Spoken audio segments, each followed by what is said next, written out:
Ассалаумағалейкум, қазақ елі. Мен Нұрлан Енсепов, Қызылорда облысы Байқоңыр қаласында тұрамын. Қазақ елі, халқым, мына Шымкентте ағамыз бар еді, Нұржан Мұхаметов деген. Сол кісінің ДВД, УВД-дан милициялар үйіне бар баласын жағдай қорқытып, балдары шокым состояниеде. Әрбір қазаққа айтарым, осындай құрметті Тоқаев мырза, сізге де айтарым, осын тез арада тоқтатыңыздар мына бассыздықты.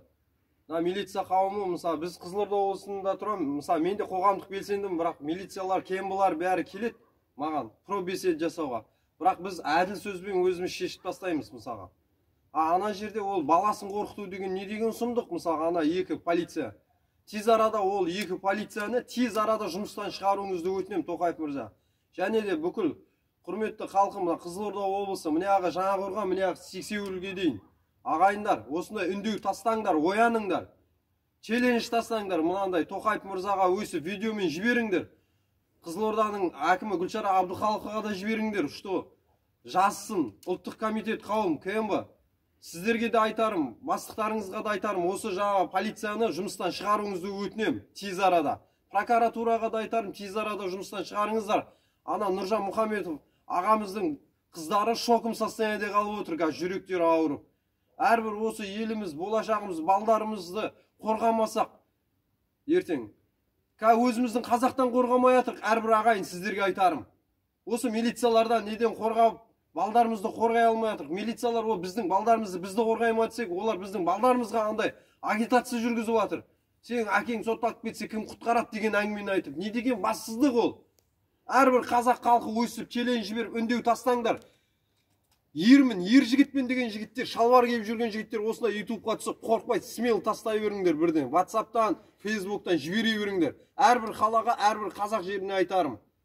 Әншілерге де айтам, сіздер де осындай челлендж жіберіңдер. Бала үшін жан бермесек, ертең Қытайымыз келеді да, балдарымызды, қыздарымызды күң қылып, балдарымызды құл қылады. О кезде біз тіріміз ба, өліміз ба, бір Аллаху ғалам.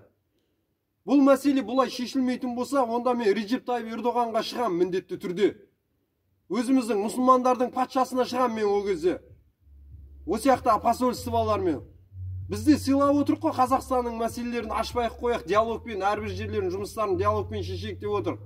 Оған келіспейтін болса, үкімет барысындағылар, онда міндетті түрде бүкіл мұсылмандарға шығамыз о кезде. Өзбекстан, Қырғызстанның мұсылмандарына шығамыз.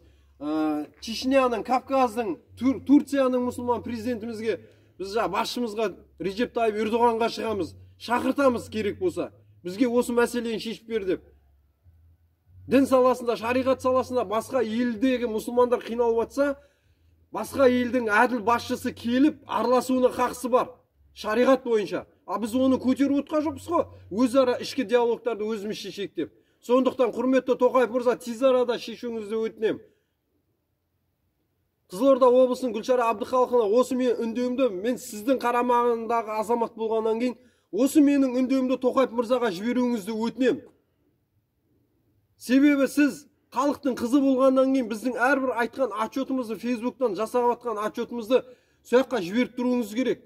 Сіз біздің Қызылорда облысының халқына жұмыс жасауыңыз керек. Осы мәселені тез арада Гүлшара Әбдіхалықовна қолға алуыңызды талап етемін. Ұлттық комитет, КМБ-ның бастықтарына да айтарым. Тез арада екі милицияны шығарттырыңдар жұмысынан. Олардікі әділетсіздік, үйіне барып, біреудің территориясына, шекарасына кіріп келіп бетіп, ол қыздарын қорқытып, сен әкеңді кім құтқарады ертең деп, өйтіп, несовершеннолеттегі балиғат жасына толмаған қыздардың өйтіп, мейін санасын ондай жаққа қарай бұруға ешкім ешқандай құқық берген жоқ. Сондықтан болмайды бұл. Бізге де келеді, КМБ полициялар келеді пробесед жасауға. Мысалы, мен үйімнен бір шақ бейтіп аттамайды. Сыйлайды, маған звондайды, Нұреке сөйлесейік деп едік деп. Мен сосын өзім үйге кіргізем. Мен әрбір қазақтың азаматшасы менің есігім ашық, бәрін келіңдер, шай ішіңдер, отырыңдар, давай әңгімелесейік, қай жағынан болса да деп.